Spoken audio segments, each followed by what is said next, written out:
Каргалы буйлап сәфәребезнең икенче көнендә котырып дала җиле купты. Бөтен җирдән ком, тузан себерә.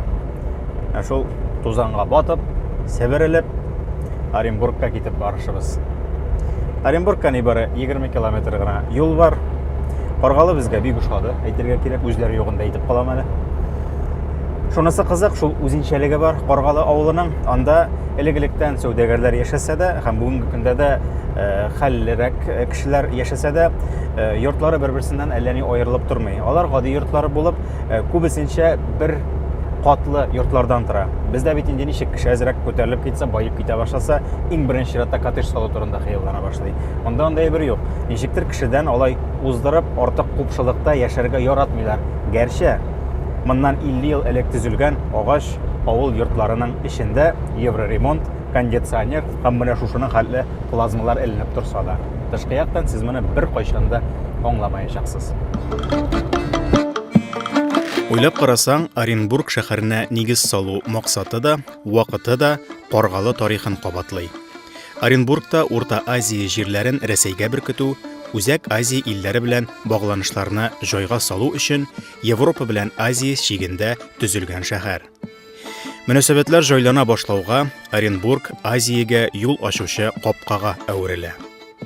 1743 елда нигез салынган вакытта ук Оренбург баш кала, үзәк буларак формалаша башлый. Шәһәр архитектурасы Европага да, Азиягә дә якын кыяфәтле йортлар белән байытыла. Оренбург тирәсендәге җирләргә казак станицалары һәм кирмәннәре белән ныгытылган шик сызыгы сузыла. Яңа җирләр үзләре теләп кушылса да, аларга дошман килеп чыгу ихтималы зур була әле. Шуңа да Оренбург тарихын кирмән буларак башлап җибәрә. 1715 елда казак аксакалларының күпчелеге Әбелхайыр исемле ханга таянып, үзләренең җирләрен Рәсәй империясенә кушарга әзер булулары турында белдерәләр. Әбелхайыр хан 1734 елда бер карарга килеп, үзенең олы улы Ералины императрица Елизавета Петровна янына җибәрә. Казаклар Рәсәйгә үз җирләрен тапшырырга, шулай ук бу шик буендагы барлык вазгыятны үз куллары астына, үз сокларына алырга вәгъдә итәләр. Шик аша узып, казак далалары буенча барган Рәсәйнең сәүдә караваннарын сокларга, сугыш чыга калса үзләренең гаскәрләрен китерергә, булышырга, ярдәм итәргә вәгъдә бирәләр. Һәм шулай инде алар ясакта түләп торачакларын белдерәләр. Менә шушы үзләренең шушы яхшылыклары өчен дип әйтик инде, алар Рәсәйдән, императрицадан бары бер генә әйбер сорыйлар. Ор елгасы буенда үзләренә саклану өчен кирмән төзетергә кирәк була. Оренбург тарихының иң беренче үзенчәлеге аңа 3 тапкыр нигез салуда. Иң беренче Оренбург 1735 елда Ор һәм Җаек елгалары кушылган урында төзелә башлый. Аңа исем дә Ор елгасына багышлап бирелә. Ләкин 1741 елда Оренбург экспедициясенә яңа җитәкче куелгач, бу урын җайсыз дип табыла. Һәм Оренбург Җаек агымы буйлап аскарак төшә. Аның элекке урынында Орск кирмәне утырып кала. Ләкин яңа урында ташлы, урмансыз җиргә туры килгәнгә, 1743 елда Оренбург ниһаять хәзерге урынына Орск кирмәненнән 200 километр ераклыкка килеп утыра. Шәһәрнең башланган урыны хәзер Оренбургның үзәгендә калган. 1743 елда шушында килеп, Сакмар белән Урал кушылган yerдә урынны уңай дип табалар да, һәм шунда шәһәр салына башлый. 30 апрельдә 1743 елда Уралның биек ярында пушкалар итеп инде атып зур шундый вакыйга була, Оренбург шәһәренә нигез салына. Шул yerдән инде, шул җирдән Урал ягыннан Оренбург үсә башлый. Һәм хәзерге вакытта аның үзәге шулай ук сакланып калган.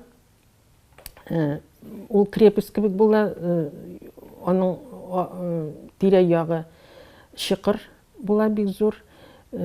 Иш капка була шәһәргә. Шунда инде шулай иттереп Пугачев вакытында Пугачев Оренбургка килә һәм 6 ай буена ултыра Оренбург янында, әмма Оренбургны ала алмый. 30 ел эчендә Оренбург Россия империясенең иң әһәмиятле бай җирләренең үзәге булып җитешә. Биредә ашлык үстерү, сәнәгать өлкәсе алга китә. Шул ук вакытта шәһәрнең хәрби көче дә үсә. Оренбург казаклары бер яктан җирле халык саналган татар, башкорт, казакларны тәртиптә тотсалар, икенче яктан үзләрен һаман да ирекле санаучы җаек казакларын да тынычландырып торалар. 18 гасыр буена барлык ризасызлыкларны бастырып тору эше Оренбург губернаторлары җилкәсенә төшә. Шуңа да Пугачев баш күтәрү вакытында Оренбургны алу бик зур, символик гамәлгә, үзенә күрә үч алуга әверелә. Оренбург турында сөйләгән вакытта, әлбәттә, аның казакларын онытырга ярамый. Алар Оренбургның тарихының төрле чорында, төрле яктан килеп чыкканнар. Мәсәлән, 1812 елгы Ватан сугышында, Бөек Ватан сугышы вакытында аларның хәрби осталыклары бик күп тарихи сәхифәләргә кергән, теркәлеп калган. Алар данлыклы казаклар. Менә крестьян сугышы вакытында Оренбург казаклары Пугачев ягына чыгалар һәм шушы Оренбург шәһәрен 1773 елның октябреннән башлап 1774 елның мартына кадәр камап та торалар әле. Ләкин бик җитди рәвештә төзелгән Оренбург кирмәне казакларга бирешми, ә инде Пугачев баш күтәрүе бастырылганнан соң, аның гаскәрләре тормар ителгәннән соң, Әби патша шушы Оренбург шәһәре халкына, аларның бирешмәгәннәре өчен, шәһәрне кирмәнне саклап калганнары өчен Андрей Первозванный тәресендә бүләк итә. Хәзерге көндә ул мактаулы билгене дип әйтик инде, тарихи билгене шәһәрнең гербында һәм флагында күрергә мөмкин. Пугачев ягына чыккан казакларның Оренбургны камауда катнашулары әлбәттә каршылыклы мәсьәлә. Һәр хәлдә Оренбургның 3700 солдат һәм офицердан торган гарнизоны бер каяда күчми, шәһәрне саклый. Аларга ярдәмгә ялга җибәрелгән башка отрядларны да чакырып китерәләр әле. Бәлкем Оренбург янындагы станицалардан Пугачев ягына күчүчеләр булгандыр да, әмма шәһәргә һөҗүм ясаучы казаклар Оренбург казаклары түгел, җаек казаклары. Электән хөкүмәткә каршылык күрсәтүчеләр. Оренбург өчен казак белән казак кына сугышмый. Шәһәрне саклар өчен күрше Сәгыйть бистәсе хәзерге Каргалы авылыннан 300 татар да чакыртып алына. Бу 300 кеше казак гарнизонына язылган сугышчылар булган дип уйлыйк, чөнки Каргалының үз-үзен сакларга дигән кораллы көчләре булганы билгеле. Тарихи темадан бераз гына читкә китеп, шунысын әйтеп узыйк. Минем уйлавымча, сәяхәтчеләргә, юлчыларга Оренбург тарихы белән танышуны нәкъ менә Совет урамыннан башларга кирәк. Ул җәяүле урам, анда ял итәргә, ашап чыгарга, чәй эчәргә дигән кафелар, урыннар җитәрлек һәм аннан бигрәк Совет урамыннан Җаек елгасы яр буена да төшеп була. Менә шундый яр буена төшә торган баскычларның берсе янында Оренбург тарихы белән бәйле бик мөһим бер объект урнаштырылган. Ул Елизавета капкасы дип атала. Әлбәттә, аның тарихи урыны биредә түгел. 1755 елда Елизавета Петровна тарафыннан губернатор Неплюевка бүләк итеп куелган әлеге капка башлыча Оренбург кирмәненең валында урнашкан була. Бирегә ул соңрак күчерелә. Оренбург кирмәне сүтелгәннән соң, һәм ул валлар тигезләнгәннән соң, күпмедер вакыт торгач, әлеге һәйкәл җимерелә башлый. Аның исән калган өлешләрен Оренбург музеена күчерәләр. Шушы варианты аның 2008 елда эшләнә һәм репродукция, реплика гына булып тора. Ләкин килеп күрергә, тарихын өйрәнергә бик матур һәм кызыклы объект. Оренбургның үсеше әлбәттә сәүдә эшләренең яхшы баруы белән бәйле. Дөрес, Урта Азия халыклары белән сәүдә итүнең бер кызыклы үзенчәлеге була ул чорда. Акча кулланылмый. Бары тик товар алмашып кына эш йөртә сәүдәгәрләр. Читтән килүче сатучылар өчен Җаек яр буенда базар төзеп куялар. Ул үз эшенә 100 амбар һәм 200 лавка, ягъни сәүдә итү урынын сыйдырган. Шунысын да онытмыйк, бу чорда Оренбург халкының ким дигәндә 3тән 2 өлешен татарлар тәшкил итә. Алар арасында Каргалыдан күчеп утырган аеруча бай сәүдәгәрләр дә була. Товар алмашу махсус ялланган тәрҗемәчеләр белән, килгән кунакларны сыйлап, бүләк биреп, җайлап, майлап бара. Шулай итеп, татар байлары товарның бәясен төшертәләр, хәйлә белән эш итәләр. Сәүдә итү яз башыннан кара көзгә кадәр бер көнгә дә тукталмыйча бара торган була. 19 гасырның азагында, 20 гасырның башында безнең шәһәр Казаннан кала 2нче урында татарлар мөхите белән яши инде. Монда бик күп татарлар була. Хәзер дә безнең өлкәдә татар милләте 2нче урында руслардан соң. Һәм монда бик күп язучылар, шагыйрьләр, композиторлар, дин эшлекләре була. Һәм шулар арасында бик танылган исемнәр дә бар. Әйтеп үтәсе килсә, башта эш туган Хөсәйновларны, без аларны Хөсәйнов байлар дип йөртәбез монда. Әхмәт бай, Гани бай һәм Мәхмүд бай. Бигрәк тә Оренбур өчен Әхмәт бай бик зур эз калдыра. Чөнки ул Оренбурда бик күп биналар салдырып калдыра, мәчетләр һәм бик күп гади халыкка ярдәм итеп яши монда. Оренбург базарында нинди товар белән эш иткәннәр соң? Азиядан бирегә ефәк, фарсы келәмнәре, җиләк-җимеш, көтүе белән атлар, сарыклар китерелә. Һиндстаннан һәм Фарсы илләреннән кыйммәтле ташлар, көмеш акча, алтын комы килә. Бездән шушы затлы байлыкларга каршы агач эшләнмәләр, тимер савыт саба, икмәк куела. Бу бик гади итеп сөйләү әлбәттә, әмма әлеге фактларны укыгач, Азия белән эш итүче сәүдәгәрләрнең ни өчен шул дәрәҗәдә бай булганнары аңлашыла кебек. Оренбургка килүче ат һәм сарык көтүләре Рәсәйнең башка губерналарына озатыла. 1877 елда Самара-Оренбург тимер юлы төзелгәннән соң шәһәрнең яшәеше яңа дәрәҗәгә күтәрелә. Моңа кадәр Казакстан ягыннан килгән товарларны беренче чиратта бу ит озатып кына тора торган шәһәр үзендә дә предприятиеләр булдыра башлый һәм күн итнең инде яңа суйганы да һәм катырылганы да туңмай, кәҗә мамыгы кебек товарларны Мәскәүгә, Петербургка җибәрә башлыйлар Оренбургтан. Шәһәрнең үзендә предприятиеләр ачыла, алар арасында 1894 елда ачылган шәһәр эчендә урнашкан мал суе цехларын атарга кирәк. Бу инде сәнәгать үсешен күрсәтүче бер үзенчәлек булып тора. Һәм иң кызыгы 1881 елда Рәсәйдә беренчеләрдән булып, нәкъ менә Оренбургта куертылган сөт җитештерә башлыйлар. Бу сгущенка дигән сүз. Шуңа күрә сгущенканың ватанын күрәсегез килсә, һичшиксез Оренбургка килегез. 19 гасыр Рәсәй тарихында иң әрсез сәүдәгәрләр заманыдыр. Крепостнойлыктан азат ителгән крестьяннар, элекке солдатлар арасыннан үз тырышлыклары, әрсезлекләре аркасында бер тиенсез тотынып, миллионлаган капитал җыючылар чыга. Мисал өчен Әхмәт бай Хөсәйнов 12 яшендә әтисез калып, бер тиене дә булмаган килеш гаиләдә өлкән ир акча табучы булып кала ул. Ялланып эшли, бераз акча җыйгач, саман кирпеч, йомран тиресе сатып, көн күрә башлый һәм Оренбургның сәүдә эшләренә кирип китә. Шуннан соң башка сыймаслык капитал туплап өлгерә. Мәдрәсәдә укыса да, юньләп укый яза белмәгән миллиардер халыкның наданлыгын искелеккә ябышып ятуда күрә. Шуңа да ул гомере буе җәдиди мәчет-мәдрәсәләргә, мөдәррисләргә, мөгаллимнәргә, мәктәпләргә китап басуга акча биреп яши. Оренбургта аның иң танылган проекты, әлбәттә, Хөсәйния мәдрәсәсе. Мәчетләр генә түгел, ширкәүләр дә салган. Менә бездә Оренбургда бик данлы собор Казанской Божьей Матери дигән хәзерге урында анда Дом Советов тора безнең. Шунда аны салырга уйлагач, Россиядән акча җыйганнар инде, халыктан бик күп акча җыйганнар һәм сәүдәгәрләрне җыеп сораганнар, нинди өлеш кертә алалар. Һәм Әхмәт бай әйткән, фундамент минеке дип.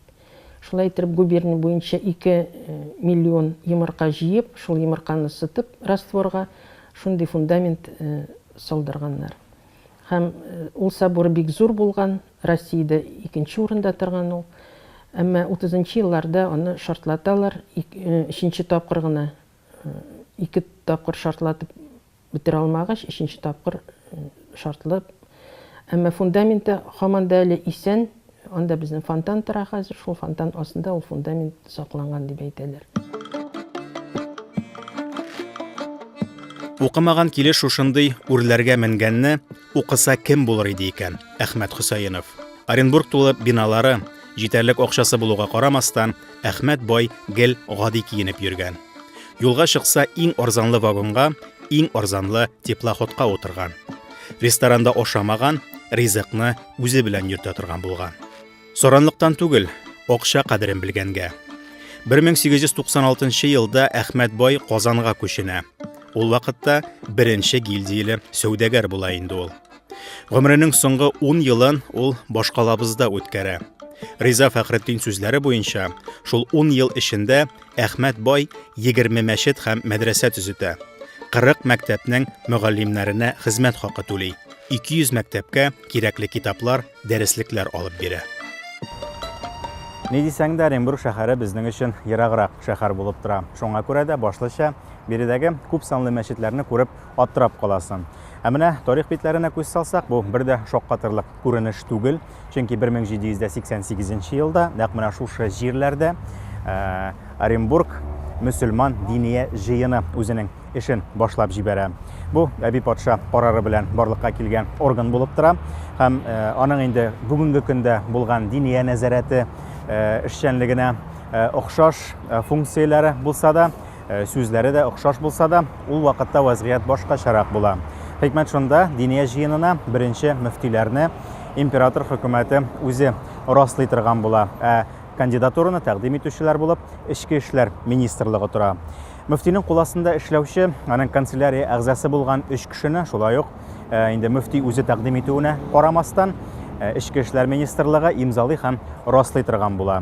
Шуңа күрә дә диния җыены булдыру, шушы Уфа, Оренбург якларын шушы диния җыены белән берләштерү беренчедән, икенчедән барлык мөселман мәхәлләләрен, барлык мөселман өммәтен шушы диния җыенына карату, шушыңа үзәкләштерү бер яктан рухи адым була, ниндидер ирекләр бирүче, рәсмиләштерүче адым булып тора. Икенче яктан Әби патша өчен бу әле сәяси адымда. Көньяк территорияләр белән эш иткәндә һәм көнчыгыш илләре белән дипломатик мөнәсәбәтләр булдырганда, илеңдә яшәүче мөселман өммәтенең фикеренә, ышанычына таянып эшләү әлбәттә инде бик кискен аргумент булып тора.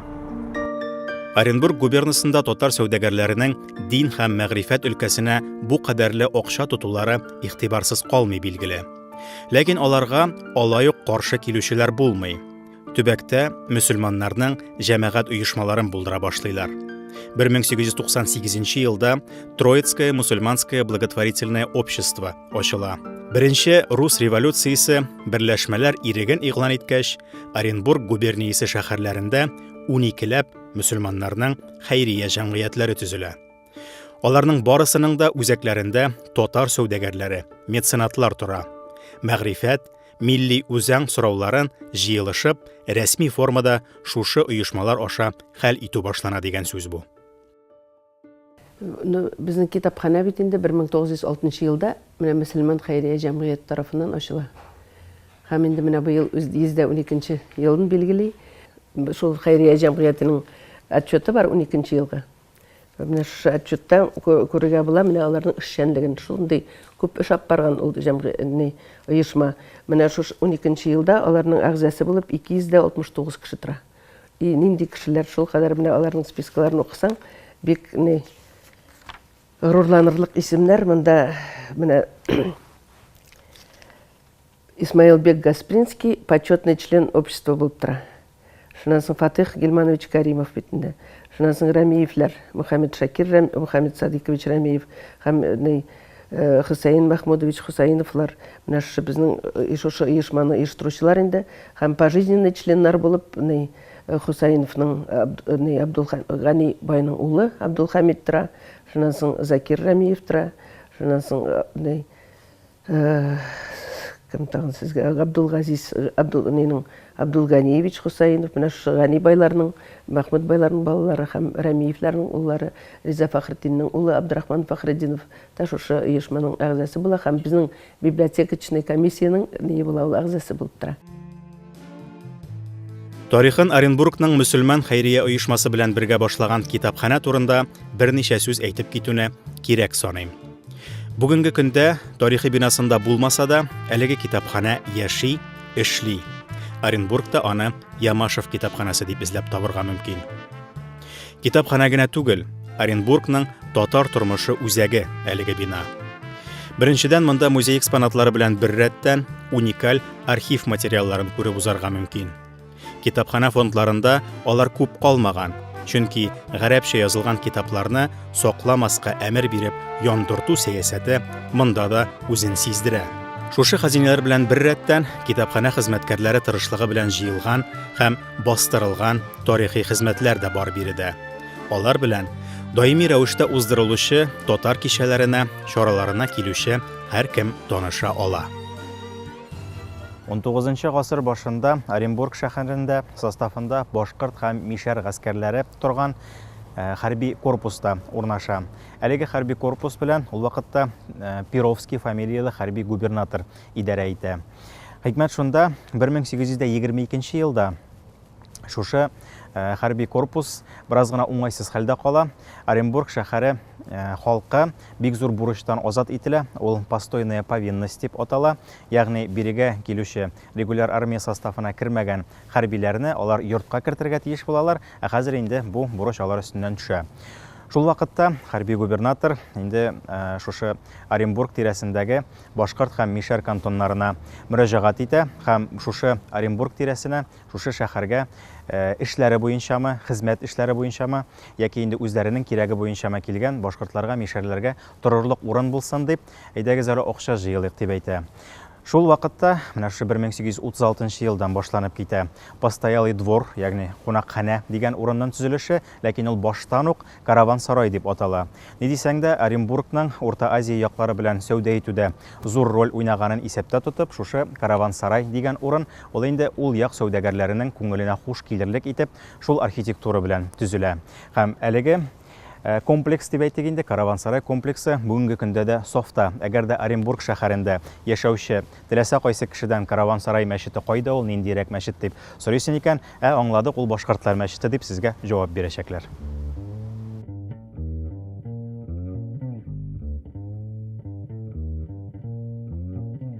Бүгенге көндә караван-сарай архитектура һәйкәле булып тора. Дөрес, аның тарихы бик бәхәсле һәм авыр вакыйгаларга бай булып чыга. Чөнки ул 1865 елга кадәр генә үзен төзетүчеләргә, башкорт мишәр казакларына хезмәт итеп кала. Аннан соң бу комплекс губерна канцеляриясенә тапшырыла. Губернаның идарә органнары ишек алдында мәчет тору дөрес түгел дип, мәчетен дә күчерергә тырышып карыйлар, әмма халык баш күтәрер дип куркып, анысына кагылмыйлар. Әлеге комплекс 1917 елда гына башкортларга кире кайтарыла. Комплексны төзетүчеләре кем булганда, кире кайтаручылары кем булган дигән темага бәхәс куертып тормыйча гына кабул итик бу мәгълүматны. Бүгенге көндә караван-сарай чыннан да башкорт мәчете һәм бирегә чыннан да хәзерге без белгән башкортлар сыена.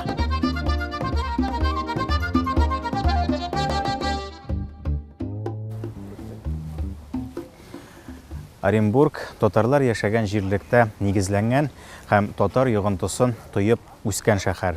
Һәм ул һичшиксез татар шәһәре дип аталып йөртергә хаклы. Биредә Казандагы һәм Уфадагы кебек тарихның төрле чорларында безнең милли мәдәни тормышыбыз кайнаган. Биредә татар байлары, татар сәүдәгәрләре, татар сәнәгате үсеш алган.